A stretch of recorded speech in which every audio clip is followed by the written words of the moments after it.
Ah, ça y est. J'ai changé de petit d'écran pour ça. Ce matin, j'avais préparé cette semaine un PowerPoint, malheureusement, j'ai garé ma clé USB. Donc, on ne l'aura pas. J'ai beaucoup de versets, donc si jamais il y en a qui ont leur Bible, vous allez devoir l'ouvrir beaucoup ce matin. J'ai une dizaine de versets à peu près. Juste avant de commencer, on va prier. Père éternel, je te remercie pour la portion d'écriture que tu nous donnes ce matin, Seigneur. C'est un privilège de pouvoir apporter ta parole. C'est un privilège aussi de pouvoir entendre ta parole en sécurité. On sait qu'il y a des pays dans lesquels les gens n'ont pas accès à entendre ta parole.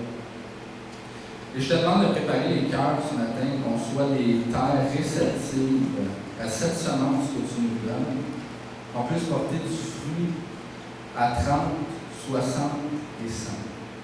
Amen. Pour ceux qui prennent des notes ce matin, le sujet du message, c'est « Je veux être ton disciple ».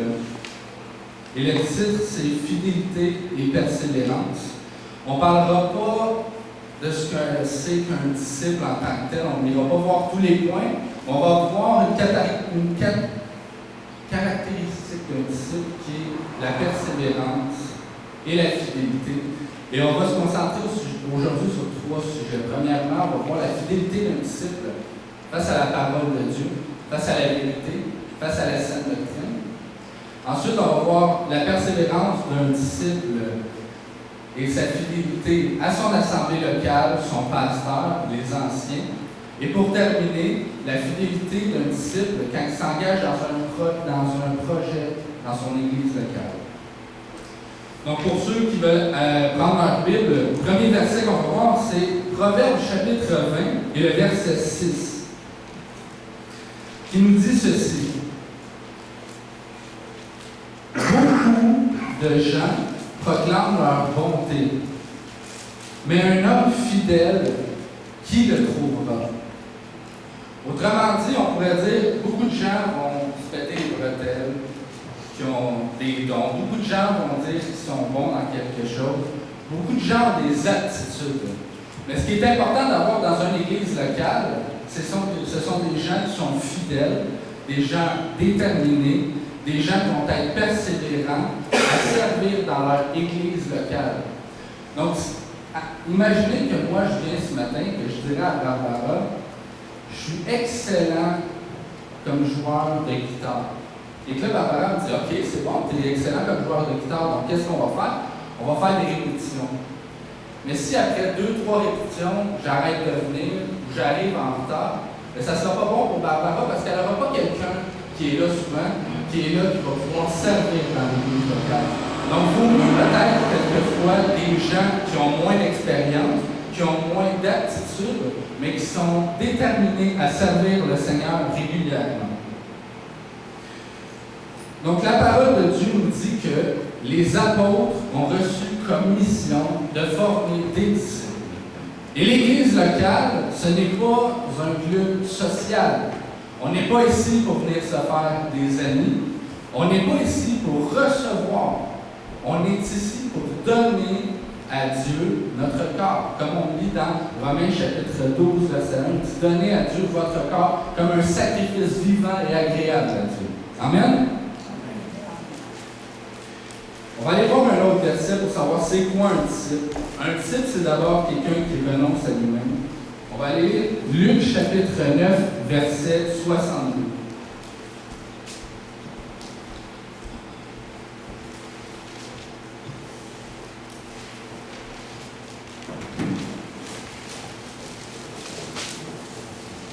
Et je pense que c'est un des versets clés du disciple. Luc chapitre 9, verset 62. Jésus, le contexte, c'est l'épreuve de consécration d'un disciple. Un homme qui dit à Jésus, je vois Dieu, Seigneur, permets-moi d'aller prendre congé de ceux de ma maison. Mais Jésus lui dit, quiconque met la main à la charrue et regarde en arrière n'est pas propre au royaume de Dieu. Et ça veut dire beaucoup de choses par rapport à nous dans notre vie. Premièrement, ça veut nous dire, d'arrêter de regarder à nos passés, d'arrêter de vivre dans la nostalgie, dans les choses qui se sont passées avant. Parce que la parole de Dieu nous dit qu'on a été renouvelé, que notre intelligence est renouvelée en Jésus-Christ. Et 2 Corinthiens 5, 17 nous dit, si je suis en Christ, je suis une nouvelle créature. Ce qui s'est passé avant, c'est terminé. J'ai un nouvel avenir. Et Jérémie nous dit que Dieu nous a donné un avenir plein d'espérance. On va rentrer dans le premier sujet maintenant, la fidélité envers la parole de Dieu. Et par rapport à l'Église moderne d'aujourd'hui, on va être honnête entre nous pour nous dire que l'Église moderne, l'Église occidentale, est une Église remplie d'apostasie. Qu'est-ce que l'apostasie? L'apostasie, c'est de se détourner du véritable évangile, de se détourner de la saine doctrine pour s'attacher à des fables démoniaques. C'est de se détourner de Dieu aussi. Et Paul va dire à Timothée plusieurs fois, il va exhorter Timothée, il va dire que dans les derniers temps, de faire attention parce qu'il va y avoir beaucoup de doctrines étrangères à la parole de Dieu. Beaucoup de doctrines qui sont agréables à entendre, beaucoup de doctrines qui font jaillir nos émotions, qui vont nous faire vouloir des choses. Par exemple, je vais prendre par exemple la doctrine de la prospérité. Les gens qui vont enseigner que vous pouvez venir à Dieu, que Dieu est un génie et qu'en venant à Dieu, Dieu va changer votre vie, va vous rendre riche, vous allez avoir une belle Cadillac, vous allez avoir un grand ministère, il va y avoir 10 000 personnes devant vous, vous allez faire des miracles et toutes ces choses-là. Mais Paul et Jésus, c'est pas ça du tout qu'ils ont enseigné. Ils ont enseigné d'apporter la parole de Dieu telle qu'elle est et qu'on va vivre des souffrances. Mais qu'en apportant la parole de Dieu et en vivant selon les préceptes de la parole de Dieu, Dieu va nous soutenir dans nos épreuves. Donc, dans 1 Timothée, chapitre 4, verset 1, moi, je suis quelqu'un qui aime beaucoup lire des versets quand je prêche. Donc, il va y avoir beaucoup de versets aujourd'hui. Je me fie qu'à la parole de Dieu pour emmener un message. Dans 1 Timothée, chapitre 4, verset 1, Paul dit ici, mais l'Esprit dit expressément, comme je disais tout à l'heure, que dans les derniers temps, quelques-uns abandonneront la foi pour s'attacher à des esprits séducteurs, on pourrait dire aussi à des enseignements séducteurs, et à des doctrines de démons. Il faut faire attention de ne pas s'éloigner de la parole de Dieu. Et là, quand je dis aujourd'hui, le titre du message, c'est fidélité et persévérance. Être fidèle à la parole de Dieu, c'est être fidèle à la doctrine, la vraie doctrine, celle qui dit que Jésus-Christ est mort pour nous, qu'il n'y a pas un autre évangile, de rester fidèle à l'Écriture telle qu'elle est dans le texte, de garder le contexte, de garder l'historicité du texte qu'on a. Il faut faire attention de ne pas tomber dans des doctrines. Et c'est tellement important de lire la parole de Dieu. Pourquoi? Parce que quand on vous enseigne ou quand vous croyez quelque chose, si je vous demandais aujourd'hui, pourquoi est-ce que tu crois en ça par rapport à la parole de Dieu? Beaucoup de gens diraient, parce que le pasteur l'enseigne. Il ne faut pas que vous croyez quelque chose parce que votre pasteur l'enseigne. Ce que vous croyez, ça doit être une conviction. Et votre conviction doit venir de la parole de Dieu parce que vous avez étudié. Parce que votre conviction, vous devez être capable de la défendre avec des versets bibliques dans leur contexte. Et c'est ces convictions-là qui font de vous des gens enracinés dans la parole de Dieu. Et c'est ce qui va faire de vous des gens qui ne seront pas emportés à tout vent de doctrine, que d'autres personnes vont venir, vont vous enseigner quelque chose et que vous n'allez pas être mélangés. L'importance d'être fidèle à la parole de Dieu, c'est un respect envers Dieu. Comme Barbara disait tantôt, on fête en 2017 le 500e anniversaire de la Réforme. Et je ne sais pas si vous le savez, mais ça a coûté des vies de plusieurs personnes pour pouvoir avoir la parole de Dieu comme on l'a aujourd'hui, traduite en français, traduite en anglais. Parce qu'autrefois, la parole de Dieu était en grec, en latin, en hébreu. Et les gens se sont fait persécuter pour traduire la parole de Dieu. Si on reprend le contexte dans les années 1517, dans les années de Martin Luther, de Jean Calvin, où que la parole de Dieu était seulement en latin, il y a des gens qui se sont fait tuer pour pouvoir la traduire en allemand et qu'on l'aille aujourd'hui en anglais et en français, parce que les gens ne voulaient pas que vous ayez accès à la parole de Dieu. Seuls les prêtres avaient accès à la parole de Dieu parce que le commun des mortels n'avait pas l'intelligence de pouvoir la lire. Et vous savez qu'il y a des places comme en Roumanie, ils n'ont pas accès à la parole de Dieu. Il y en a qui arrivent là-bas, ils amènent une page déchirée et les gens se partagent une page de la parole de Dieu et ils apprennent les versets par cœur.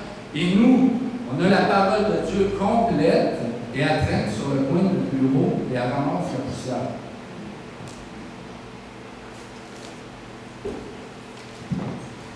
Comme j'ai dit tout à l'heure, et j'aimerais ça que vous répétiez après moi, OK?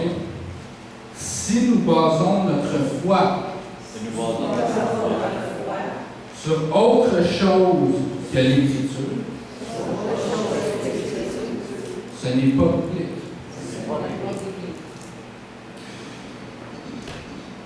La parole de Dieu, ça c'est un des 5 points de la réforme, si vous voulez, les choses en quoi on croit, les 5 solas. Et on a sola scriptura, qui veut dire on croit à la parole de Dieu seul. Et la parole de Dieu seul est notre autorité. Il n'y en a pas d'autre. Et un des versets clés que tout le monde, je dirais, devrait connaître, si vous voulez venir avec moi dans le deuxième épître à Timothée, chapitre 3, versets 16 et 17, c'est la fin de la vie de l'apôtre Paul. Et ça, c'est vraiment 2 versets. Je pense que c'est les 2 versets clés pour Sola Scriptura.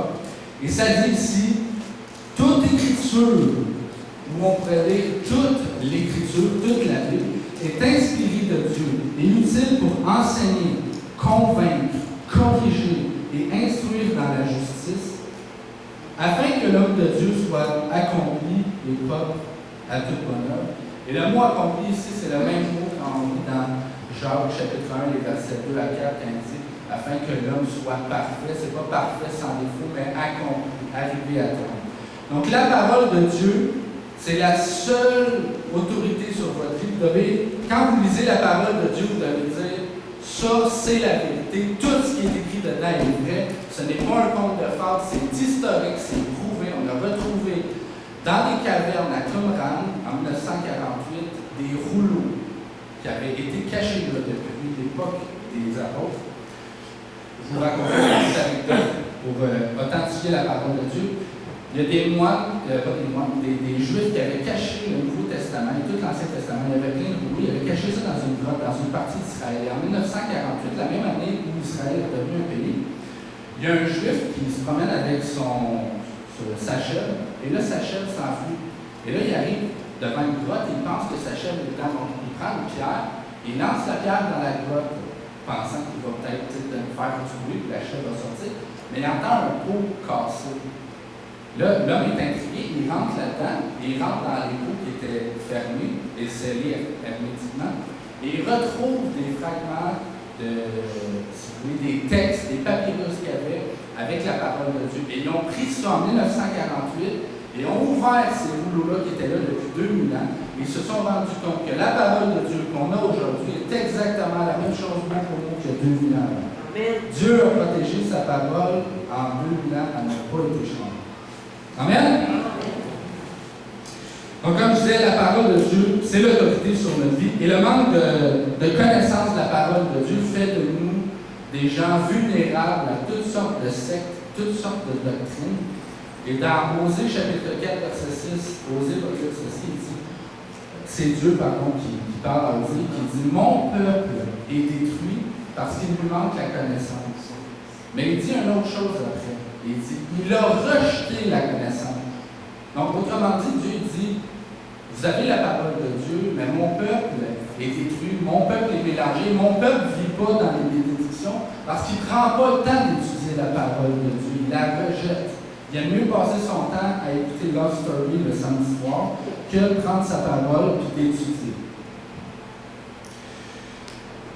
Si on aime Dieu, si on aime Jésus-Christ, et si, comme on lit dans Jean chapitre 1, que Jésus-Christ est la parole, on doit aimer la parole. Si on aime Dieu, on doit prendre du temps dans la parole de Dieu. Comme Josué chapitre 1, verset 8 le dit, médite ce livre de loi jour et nuit, et c'est alors que tu auras du succès dans tout ce que tu vas entreprendre. Et ça, on va en parler tout à l'heure. La deuxième chose dans laquelle le disciple doit être fidèle, c'est dans son assemblée locale. Et c'est pas pour manquer de respect envers personne, c'est des faits. Il y a des gens qu'on pourrait appeler j'appelle ça des chrétiens sauterelles. Des gens qui sautent d'un champ à l'autre. Autrement dit, des gens qui vont d'une église à l'autre sans se soumettre à leur pasteur, sans s'établir, sans travailler dans leur champ. Ils sautent d'une place à l'autre. Et souvent, c'est peut-être des gens qui sont insoumis, qui ont des problèmes de caractère, et ils amènent leurs problèmes un peu partout où ils se rendent. Donc, ils vont venir dans cette église-là, ça ne fait pas leur affaire, ils vont créer des divisions, ils s'en vont dans une autre église. Et ça, il faut faire attention à ça. Si on veut vraiment porter du fruit, il faut arrêter de déraciner la plante. Il faut que tu la plantes à un endroit, tu la laisses là, tu la nourris, et c'est là que les racines prennent vie, c'est là que la plante peut produire du fruit. Vous voulez tourner avec moi dans Hébreux, dans le chapitre 10, verset 25. Ça aussi, c'est un verset que la plupart des gens connaissent.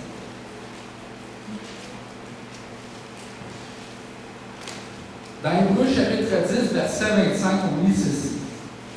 N'abandonnons pas notre assemblée, comme c'est la coutume de quelques-uns, mais exhortons-nous réciproquement, et cela d'autant plus que vous voyez s'approcher le jour.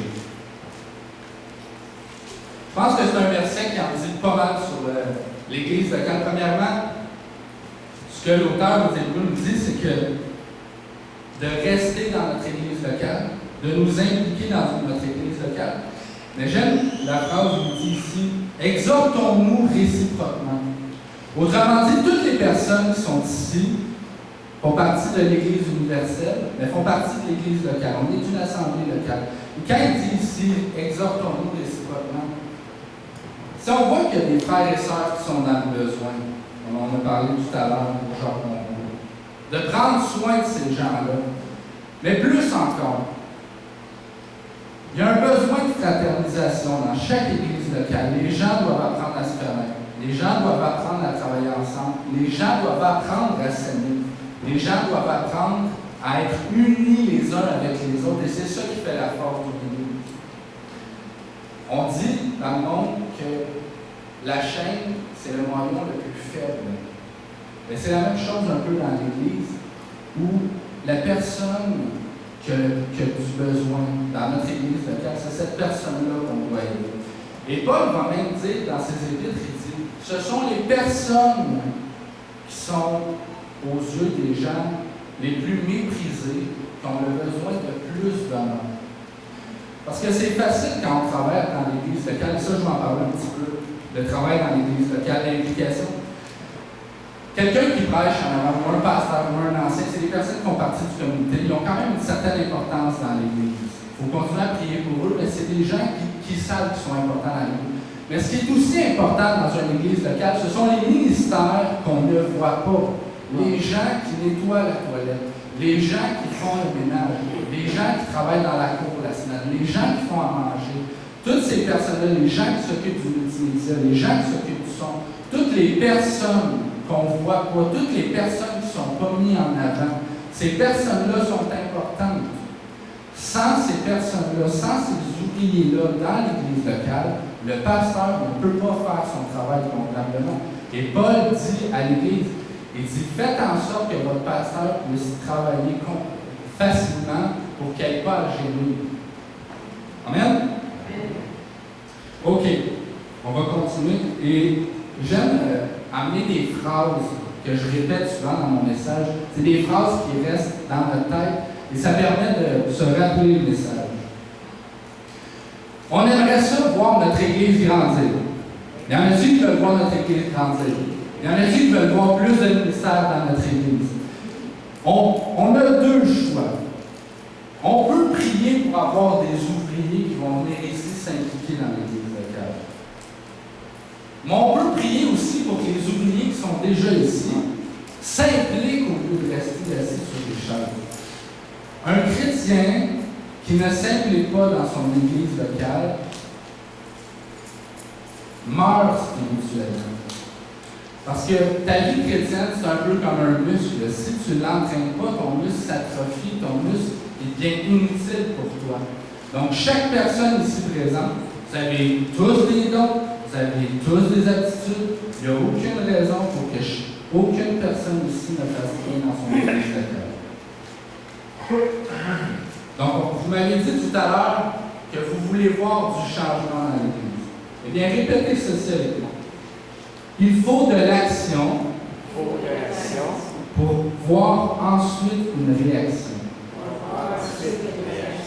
Je vais répéter. Il faut de l'action pour ensuite voir une réaction. C'est nous qui partons, si vous voulez, la chaîne. Quand les personnes de l'Église locale, et là je ne dis pas ça pour mettre personne là, mal à l'aise, ok? Je dis ça à l'Église universelle, je dis ça de s'impliquer dans l'Église locale. Nous sommes les ouvriers de l'Église locale et Jésus dit la moisson est blanche. Il dit prier pour qu'il y ait plus d'ouvriers par rapport à l'évangélisation, mais c'est vrai aussi dans l'Église locale. Si on veut voir les choses changer, il faut que nous mettions au travail dans notre Église locale. Et il y a des besoins ici, comme partout ailleurs. Nous pouvons répondre à ces besoins. Les gens qui sont ici, Dieu n'est pas stupide. Si on n'est pas capable de s'occuper des gens qui sont ici présentement, il ne faut pas exprès d'en envoyer d'autres. On ne pourra pas s'occuper plus des autres. Il faut qu'on soit unis, il faut qu'on soit des piliers. Et dans l'Ancien Testament, je n'ai pas le verset, la référence en tête, mais le verset dit « Affermis tes pieux afin d'élargir les cordages de ta tente. » Autrement dit, rends tes gens des colonnes dans l'Église, des gens qui vont être fermes dans leur foi, des gens qui vont être des ouvriers sur qui on peut compter. Et à ce moment-là, tu vas pouvoir agrandir ta tente. Autrement dit, à ce moment-là, Dieu va envoyer des gens. On lit dans le chapitre des Actes, c'est Dieu qui ajoute à l'Église. Nous, on doit s'occuper de faire des disciples et Dieu envoie les hommes qui ont besoin de nous. Maintenant, un autre verset, Actes chapitre 2, verset 41, vous l'avez dans le messager aujourd'hui. C'est drôle parce que je parle de l'Église locale et justement, dans le segment doctrinal aujourd'hui, c'est sur l'Église locale.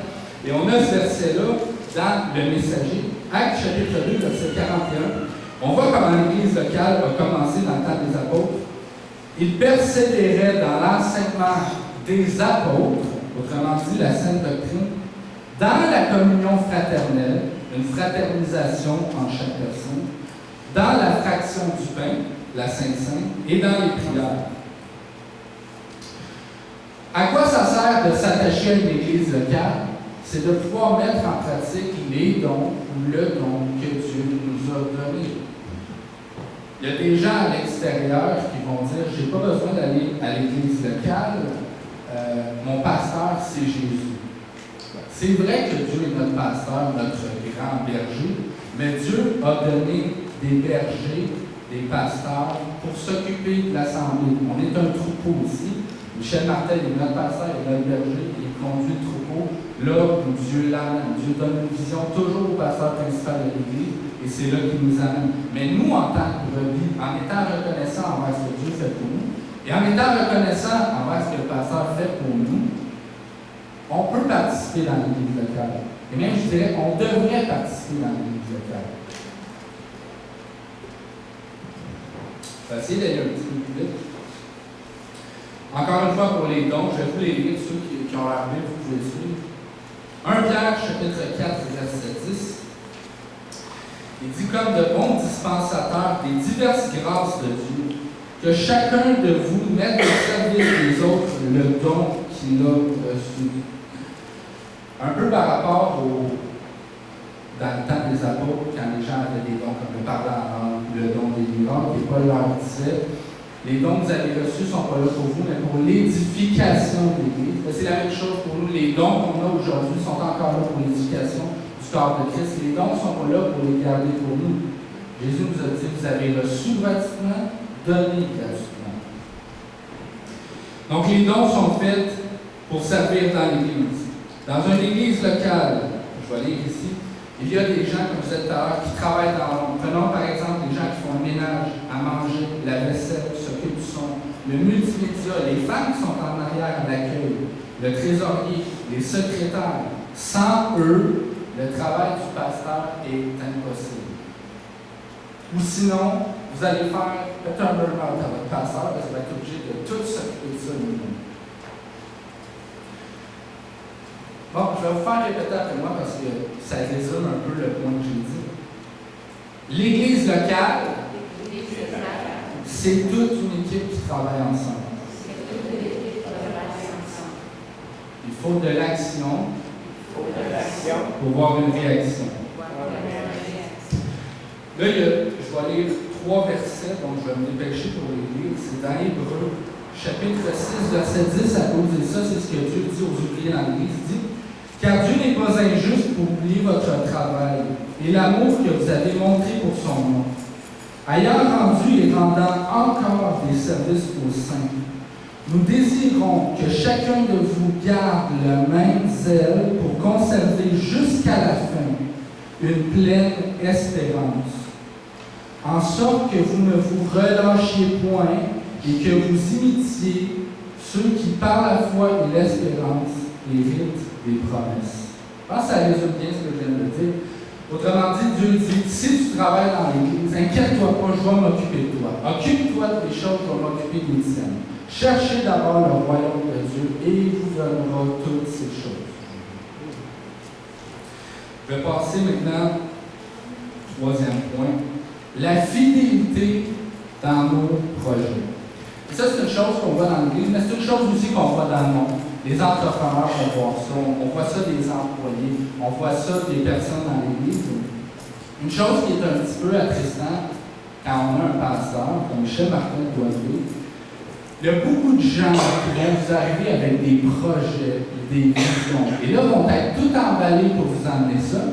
Et là, une fois que le projet est mis sur pied, les personnes se retirent et laissent au pasteur la charge de s'occuper de leur projet. C'est pour ça que le titre d'aujourd'hui, c'est Fidélité et persévérance. Mais fidélité et persévérance dans nos projets. C'est que si vous avez un projet pour l'Église locale, comme je disais tout à l'heure, engagez-vous dans votre Église. Mais si vous vous engagez, soyez fidèles et déterminés à l'amener jusqu'au bout. Luc, chapitre 14, versets 28 à 30, un verset que vous connaissez aussi. Je pense que le pasteur l'a mentionné la semaine passée, dit: car lequel de vous, s'il veut bâtir une tour, autrement dit, s'il veut commencer un projet, ne s'assit d'abord pour calculer la dépense et voir s'il a de quoi la terminer, de peur qu'après avoir posé le fondement, il ne puisse l'achever et que tous ceux qui le verront ne se mettent à le rogner en disant: cet homme a commencé à bâtir et il n'a pu l'achever. Autrement dit, cette personne-là a commencé un projet et arrivé au milieu du projet à arrêter ou il n'a pas amené la vie. Je pense que qu'est-ce qui est important, même les gens du monde vont dire, c'est pas le nombre de projets qui a commencé qui est important, c'est le nombre de projets qui a amené à bout. Donc, comme je disais, c'est décevant pour un pasteur de voir ça. Et quand je dis ça aujourd'hui, j'espère qu'il n'y a personne qui prend ça personnel ou que ça attriste personne, c'est juste un rappel, une exhortation, un encouragement à peut-être prendre une décision aujourd'hui de dire: ça fait 5 ans, 10 ans, 15 ans, 20, 25, 30 ans, Seigneur, que je t'encontre l'Église, que je suis assis et que je ne fais rien. Mais aujourd'hui, je vais me lever, je vais prendre la décision de te servir et faire un changement dans mon Église locale. Si nous voulons que notre Église grandisse, il faut des gens en action, des ouvriers. Et ensuite, la réaction sera de voir des changements et même des gens attirés à nous. Pourquoi? Les disciples sont retenus à l'amour. Et qu'est-ce que l'apôtre Jean dit de l'amour? Dans 1 Jean chapitre 3, verset 18, il dit: petits enfants, n'aimons pas seulement en parole ou avec la langue, mais en action et avec vérité. On ne sert pas dans l'Église locale parce qu'on est obligé de faire des œuvres pour notre salut. On sert dans l'Église locale parce qu'on est reconnaissant envers Dieu de sa grâce inconditionnelle à ce qu'on est. Autrement dit, Dieu il vous aime Dieu nous aime tous, même si on ne fait rien. Mais parce qu'il nous aime, par reconnaissance, on sert dans l'Église locale, c'est notre façon de donner notre reconnaissance à Dieu en prenant soin du corps de Christ.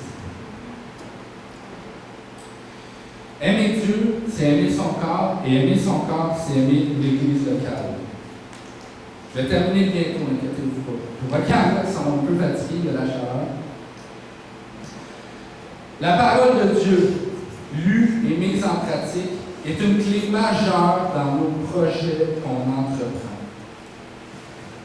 Josué, chapitre 1, verset 8.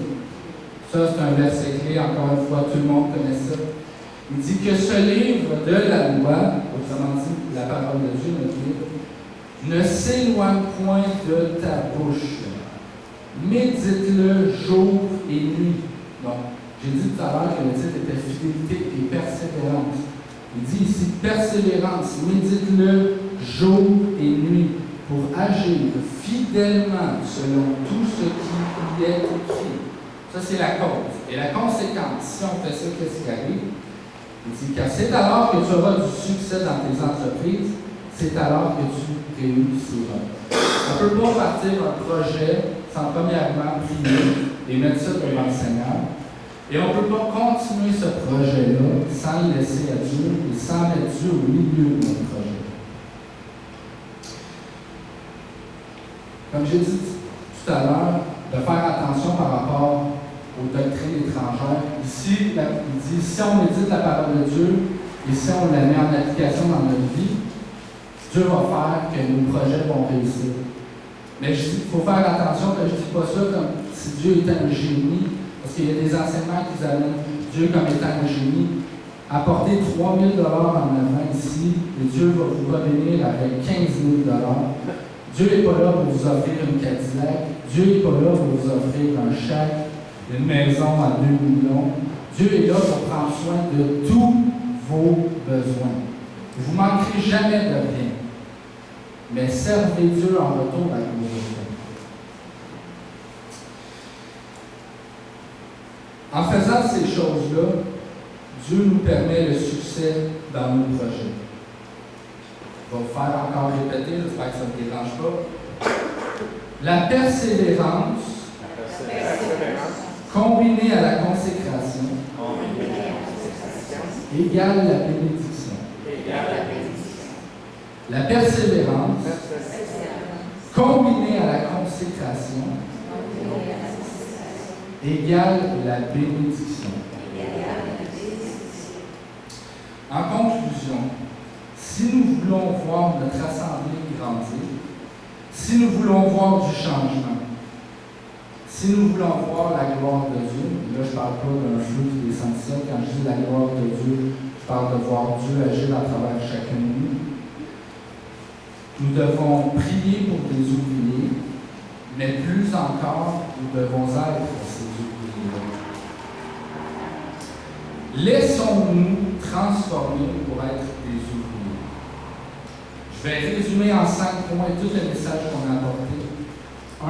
Soyons fidèles à lire, étudier et méditer la parole de Dieu. 2. Soyons fidèles à garder la saine doctrine et à ne pas se laisser détourner par des enseignements démoniaques. 3. Soyons fidèles envers notre assemblée locale. 4. Soyons fidèles envers notre pasteur et envers les anciens. Et 5. Soyons fidèles dans nos projets et avec persévérance. Je vais terminer avec ceci. Il faut de l'action. Il faut de l'action pour voir ensuite une réaction. Donc, soyez bénis. Je vais inviter maintenant Michel.